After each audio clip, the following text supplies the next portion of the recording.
as you can see, I have a lot of my crankcase pressure being evacuated through this ball valve. That's the temp gauge. Let this camera stay focused. That's the temp gauge.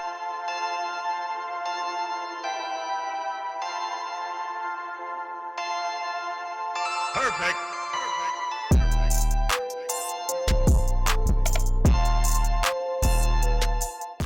If you're new here, welcome to the AutoLust YouTube channel. If you're already an AutoLust family member, thank you. And what's swinging, gang?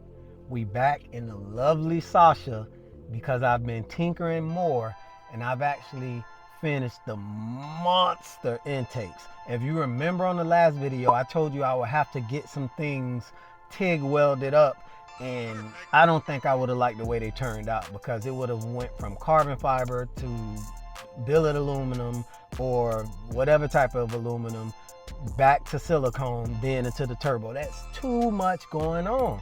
Even if I would have powder coated the aluminum black once they were done making the pie cuts, you know, I don't think I wanted to do that. So I found a way to, you know, get rid of all that, and this is what I did. All right, as you can see, the new intake. Let me pop this one out. New intake adapters are nice, insulated. Looks good too. So now everything should fit perfectly. So let me test it on the car. As you can see, I definitely found a way to fix the intakes, you know, and then make them look great. So let me come out here and show you. It will let me get out and show you exactly what they look like. But before I do that, since I'm already in the car, let me show you the temperature gauge that I hooked up for my chiller tank. And this temperature gauge only shows you the temperature of the fluid that's in the chiller tank. It doesn't control the pumps. It doesn't show you the IAT, which I can see all of that stuff too through other gauges. But this is, I think I'm the only one with the chiller tank that shows the temperature of the chiller tank. Well, the fluid in it for the interchiller. And let me flip this camera around to show you. All right, so I turn the key on to drop the steering wheel a little. Come on down, come on down. Man, this steering wheel is slow. It needs a turbo. And boom, there it is. I'm gonna try to zoom in on it a little bit for you. Boom. And as you can see, hold on, yep, there you go. That's the temp gauge. That's this camera, stay focused. That's the temp gauge there. And it shows that it's 85.5 degrees Fahrenheit. We're switching from 0.5 to 0.6. And that's ambient temperature where the tank is inside the fender, you know. So, I mean, that turned out really nice. So let me get out and show you exactly what these intakes look like. And here they are. Gorgeous, monstrous. As you've seen on the other clip, I don't have the, well, as you heard on the clip, I don't have the correct bands on it yet. And the intake is all vacuum anyways. It's not pressurized, so it's not like stuff is gonna be slipping off or popping off or pushing off because it's all vacuum from the compressor side of the turbo. You know, well, the inlet of the compressor side of the turbo. But I will have cosmetic bands on here. And another thing I had to do, since these intakes are so aggressive, I mean, they look like strangler on, like it's getting ready to choke the hell out you right at the front of the car. But I had to extend the actual mass airflow sensors. As you can see, I have Tessa tape on it, and right here is where the, let me show you in here. You can see where it goes from the factory part to where I extended it. That's how long.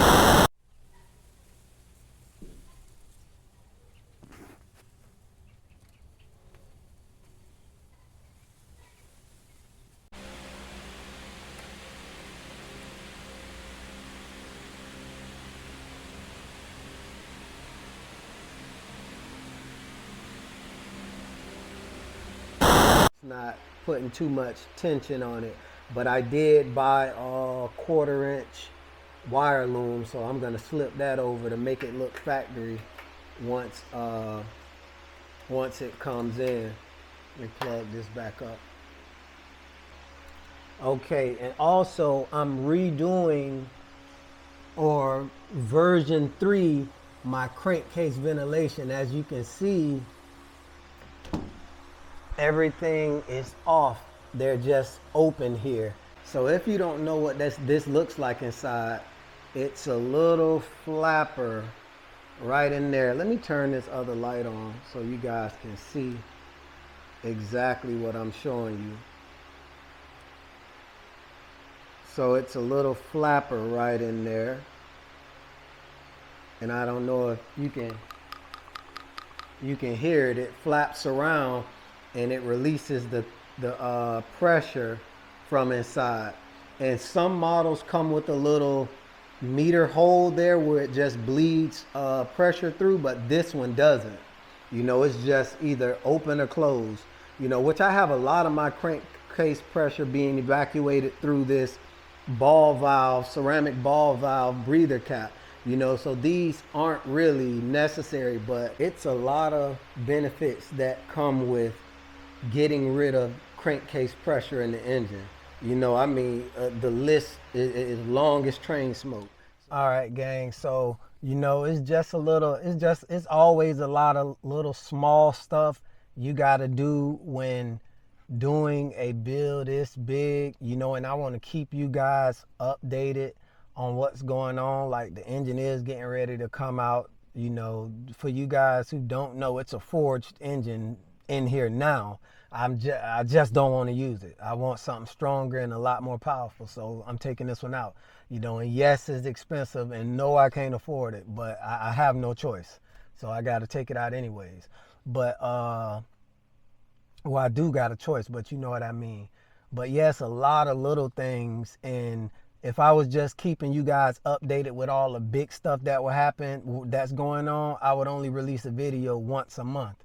You know, and I know you guys want to see exactly what goes into making something this intricate and this custom. You know, everything on this car is custom. Everything has been touched.